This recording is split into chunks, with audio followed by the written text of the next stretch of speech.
The two most common ways to measure deficiencies in the mismatch repair system are mismatch repair protein detection by immunohistochemistry and microsatellite instability by polymerase chain reaction. MMR by IHC uses labeled protein-specific antibodies to detect each MMR protein. In IHC, one section of tissue is required for each protein. With IHC, tumors that show a loss of one or more proteins are referred to as mismatch repair deficient, or dMMR, because deficiency in mismatch repair is assumed. MSI by PCR detects changes in DNA microsatellites caused by the loss of MMR protein activity.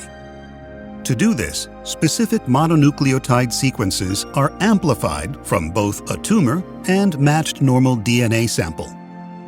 The amplified fragments are resolved by size, and changes in size between the normal and tumor sample indicate microsatellite instability is present. A tumor with microsatellite instability is referred to as MSI high or MSI-H.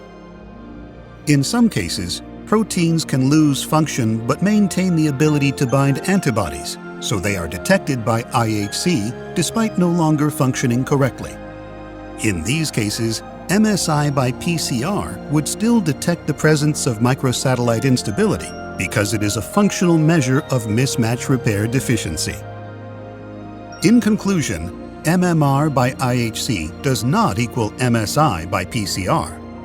MMR by IHC detects the presence or absence of proteins, and MSI by PCR is a functional measure of deficient MMR activity.